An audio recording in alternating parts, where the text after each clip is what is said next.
Notre ligue, c'est la Gatineau Pro Wrestling, lutte professionnelle de Gatineau. On a vu le jour en 2018. Puis depuis le temps qu'on s'est impliqué avec la ville de Buckingham, quand on dit impliqué, on s'est impliqué envers la société aussi.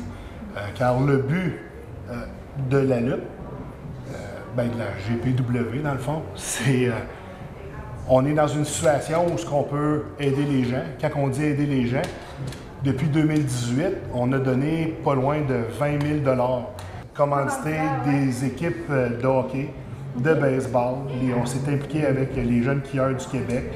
Puis le but, c'est, on a compris que quand on redonne à la communauté, c'est encore plus facile de recevoir. Puis la ville de Buckingham nous ont reçus comme...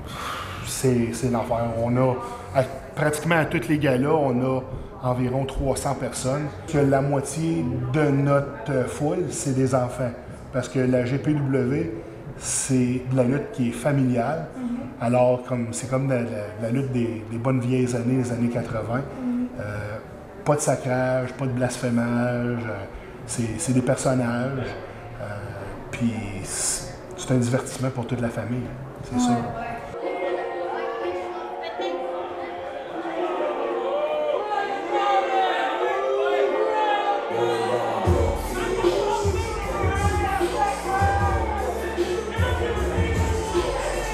Bonjour, je m'appelle Sunil Kemp-Mathurin-Pierre, mais dans la lutte, je vais comme nom Kemp Kendrick. Et je joue un personnage qui est dans le fond quelqu'un qui pense qui est plus meilleur que tout le monde, qui va faire genre n'importe quoi pour avoir la victoire puis battre son adversaire. Okay. Salut TVC, je m'appelle Meredith, le maniaque Meredith. Puis ce soir, GPW à Gatineau, je vais casser les gueules. Puis ça va brosser à soir le massacre de la Saint-Valentin. Moi, la gagnon. Ben oui, Kemp Kendrick, je vais frapper lui, ça va prendre comme peut-être 5 minutes. Le travail facile à soir.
Je suis vraiment obligé de me présenter, là.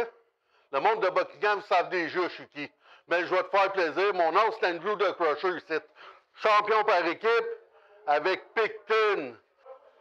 Mon match à soir va très bien aller. Les chums pensent qu'ils vont gagner la Tag Team Belt, mais j'ai des nouvelles pour eux autres, moi. Des nouvelles pour Lance Floor aussi. Top Cut, Québec, Hero! Des nouvelles, moi. Ça reste site. Donc, ton personnage. Moi, c'est Picton, l'autre partie des frères rebelles, le plus gros, le plus fort. 6 pieds 4, 345 livres, 20 pouces de bras, 405 sur le bench, 4 plates de chaque bord. C'est moi, c'est le plus fort, ça.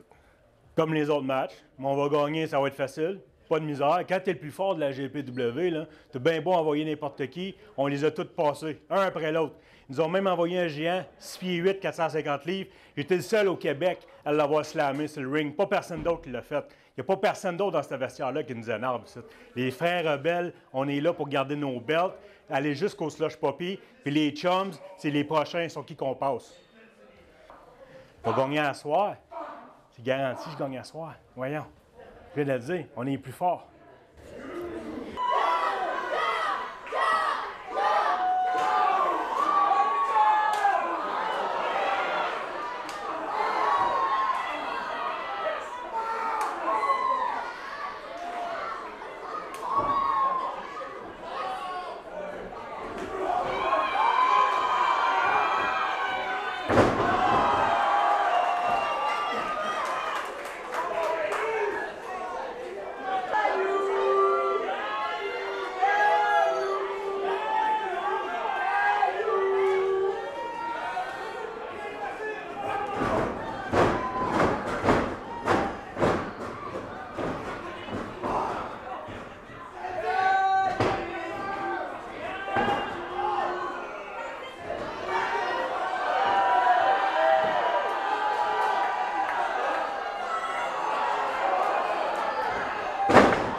Est-ce que vous pouvez me parler un petit peu, là? Je sais qu'il y a une école de lutte aussi, là, à Gatineau. Oui. L'école de lutte est ouverte, disons, ça fait 2 ans. On est situé à Buckingham. Moi, j'ai accumulé 37 ans d'expérience en tant que lutteur professionnel et ancien professeur aussi. J'ai déjà eu 3 écoles de lutte professionnelles. Donc, la GPW m'ont invité à venir en tant que professeur pour leur école de lutte. C'est pas cher à comparer à plusieurs autres écoles qui sont établies au Canada et aux États-Unis, mais on donne une chance. Il y a des élèves qui viennent avec des manques de confiance en soi, puis la lutte, c'est comme un autre sport de contact où ça te donne la confiance en soi et éventuellement, tu viens qu'à travailler devant des foules, puis ça, confidence builder, il n'y a rien de meilleur que ça. Puis, qu'est-ce que vous pensez là, aujourd'hui là, des matchs qu'il y a eu, là, puis les gagnants, tout ça? Là? Bien, on voit que la relève prend de l'ampleur. Puis le but de l'école, c'est de former la relève. Parce que moi, je suis à l'aube de mes 50 ans. Steph, il a 52 ans. 52 ans, fait que ça fait 5 ans que je dis à ma conjointe que c'est ma dernière année, Mais quand tu es dévoué à ton sport, puis tu as encore l'intérêt, puis la passion qui brûle en dedans de toi, c'est dur. Moi, je pense qu'on carbure sur l'adrénaline pure. Si on vendrait ça, des petites pilules d'adrénaline, je pense que je serais tout le temps là-dessus.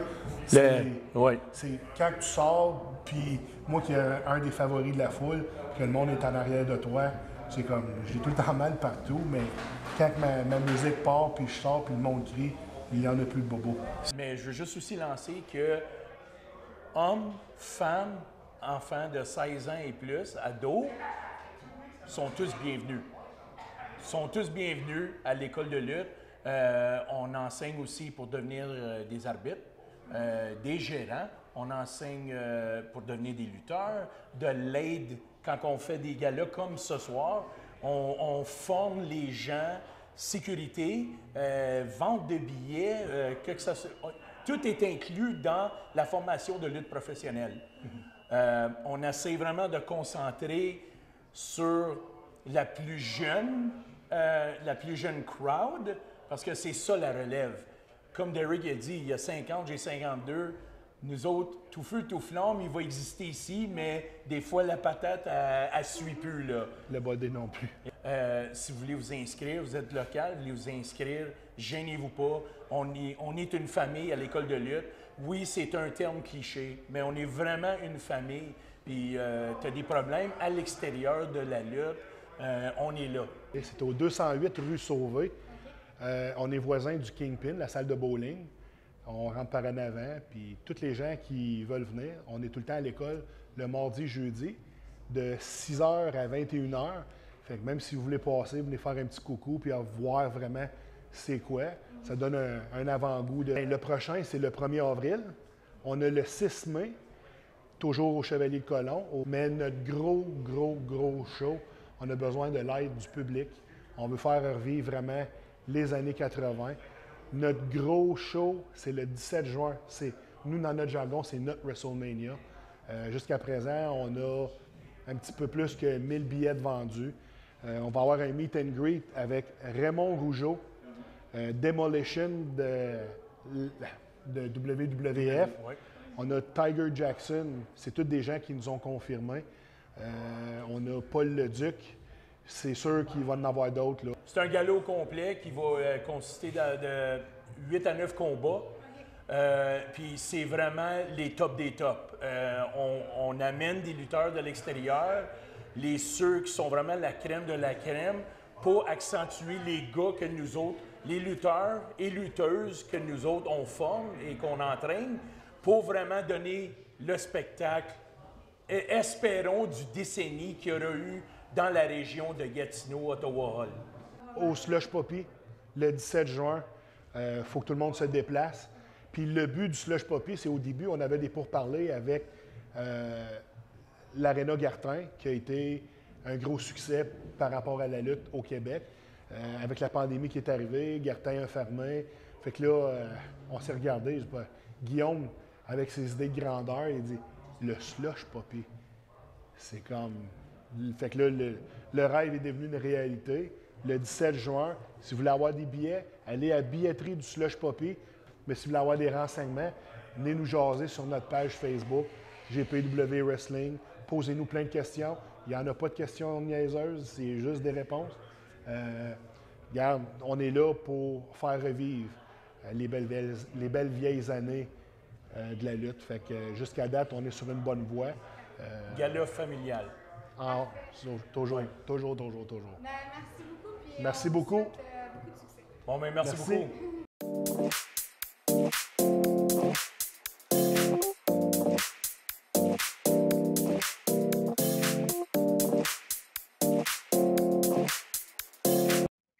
Donc, salut Carmel. Aujourd'hui, pour la chronique qu'on a ensemble, vu que tu es de culture Outaouais et que tu t'occupes de tout culture aussi, Oui. en fait, en l'honneur de la journée de la femme qui va avoir lieu le 8 mars prochain, tu nous as préparé les portraits de 3 femmes qui se sont distinguées sur la scène culturelle en Outaouais.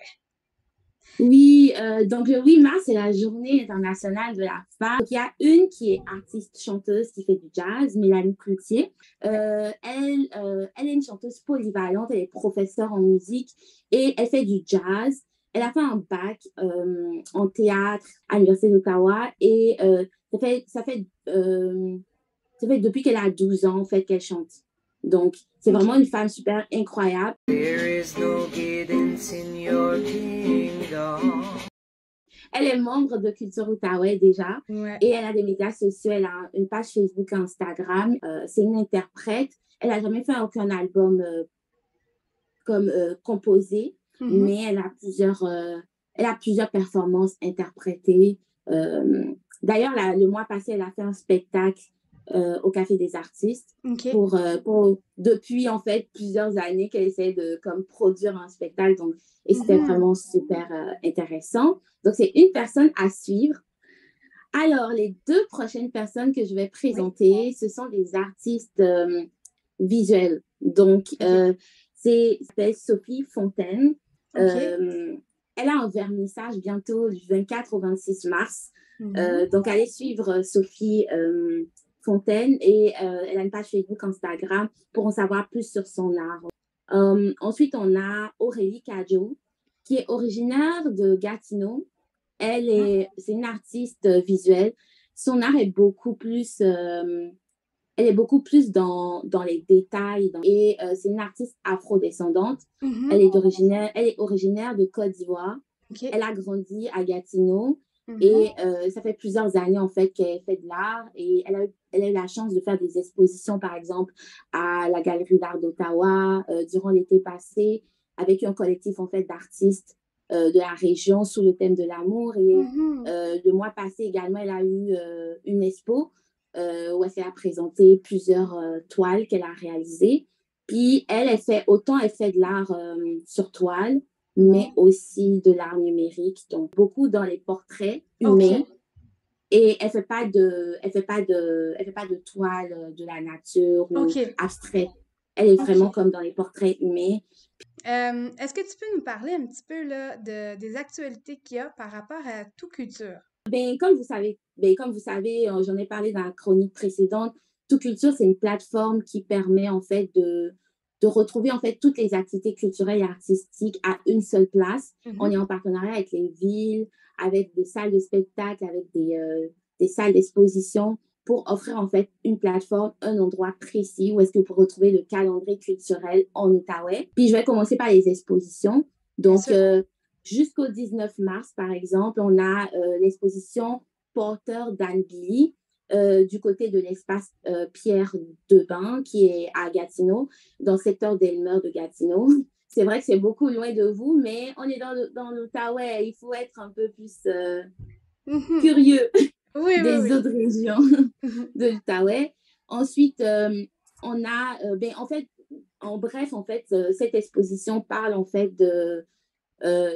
ça parle en fait des rapports entre les générations et l'accompagnement des personnes atteintes de maladies cérébrales comme l'Alzheimer, par exemple. Puis, c'est ça que l'artiste voulait mettre en avant de cette exposition-là. Et ça, je trouve ça vraiment intéressant parce que je trouve qu'on ne parle pas assez de santé mentale. Et plus, c'est vraiment intéressant qu'il aborde ça qu'elle aborde, c'est une femme, qu'elle aborde ça dans son exposition. Et jusqu'au 5 mars, on a La Poésie des naufrages, qui est une exposition de Sébastien Godet, qui sera à la Galerie Montcalm à la ville de Gatineau, donc à la Maison du Citoyen. Et c'est un jeu d'échelle. C'est comme ça qu'ils le décrivent. Donc, c'est un jeu d'échelle et trompe-l'œil que c'est fait avec du papier. Donc, c'est du papier et puis il y a plusieurs structures qu'il a essayé d'utiliser. Puis, son thème, c'est l'écriture et la gestuelle du trait. Donc, c'est ça qu'il voulait mettre de l'avant dans cette exposition-là. Et l'exposition sera disponible jusqu'au 5 mars. Et ça va être à la Galerie Montcalm de la Maison du Citoyen. Ensuite, toujours, on parle d'exposition. Donc, du 16 mars au 30 avril, on a une exposition de photographie. C'est une exposition de Raymond Aubin, Richard Perron et Richard Robesco, qui serait toujours à la Galerie Montcalm. Et c'est une exposition, en fait, de 54 photographies, en fait, de 54 arts photographiques, si je peux dire ça comme ça, à la Galerie Montcalm. Donc, le titre de l'exposition, c'est Sans objet. Donc, à la Galerie Montcalm, Sans objet présente la transposition en photographie de la forme poétique japonaise du renku en une suite de 54 photographies créées à tour de rôle par des artistes Aubin, Perron et Robesco. Donc, alors la prochaine étape, en fait, c'est de parler des spectacles et théâtres dans la région. Et on a beaucoup de spectacles et théâtres.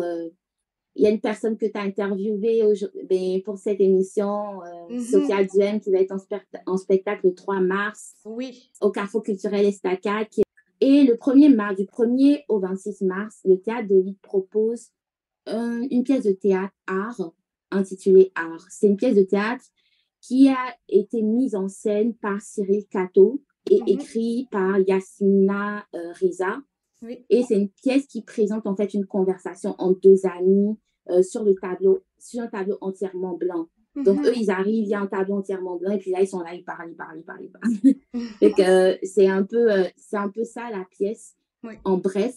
Le contenu, je vous invite à aller voir la pièce pour savoir c'est quoi le contenu. Ouais. Mais chacun des acteurs expose leur point de vue par rapport à la toile blanche. Puis, comme j'ai dit tout à l'heure, il y avait Sophia Duel le 3 mars, et le 17 mars, il y a le trio Musiciens sans frontières le trio musiciens sans frontières qui refusent de laisser l'Atlantique briser leur amour des traditions musicales irlandaises et québécoises et celles des uns et des autres. Donc, Grosse Île, qui est une pièce de théâtre musicale. OK. Um, Il y a aussi une belle activité familiale, là, puis activité spectacle, si on veut, au Carrefour culturel L'Estacade. Est-ce que tu peux nous en parler? oui. Oui, d'ailleurs, Carrefour culturel Estacade a une très belle programmation pour le mois. Et oui, il y a une activité familiale avec Arthur l'Aventurier au bout du monde en Australie qui sera produit à Buckingham au Carrefour culturel Estacade. Et je ne sais pas s'il y en a qui connaissent Arthur l'Aventurier, mais il raconte en fait ses aventures dans un univers très, très animal, phonique. Et en fait, il est là pour en fait dépeindre en fait un univers pour les enfants et ce serait une belle activité en fait en famille. Donc, on invite les familles à participer. Oui, absolument. C'est vraiment une belle activité familiale à mettre à son calendrier. Oui, puis le mois va se terminer au Carrefour culturel Estacade avec les Dames d'abord en spectacle. Ah, c'est cool parce que, 8 mars, c'est la Journée internationale de la femme. Oui. Il y a les Dames d'abord en spectacle au Carrefour culturel Estacade, donc c'est intéressant. C'est des femmes, c'est en fait un collectif de femmes qui chantent de la musique folklorique. Donc, Carmel, c'était tout pour les actualités pour le Carrefour culturel Estacade, mais tu avais aussi là, brièvement quelques petites suggestions à nous faire pour le reste de Gatineau. Oui, Gatineau, la région de l'Outaouais en général, mais là, on parle de la région où est-ce qu'on est plus proche, mais c'est ça, il va y avoir plusieurs spectacles qui auront lieu durant tout le mois et j'invite tout le monde à aller voir la plateforme Tout Culture, votre calendrier culturel en Outaouais, où est-ce que vous retrouvez toutes les activités à une seule place. C'est à www.toutculture.ca et n'oubliez pas de nous suivre sur nos plateformes Facebook et Instagram. On vous met à l'affût de l'information culturelle, des activités, de la programmation de la région tous les jours.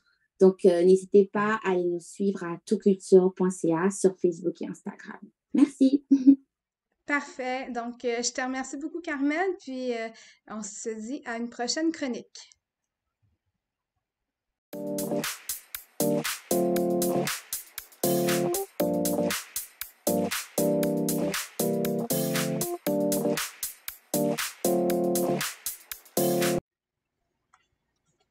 Donc, bonjour Sophia.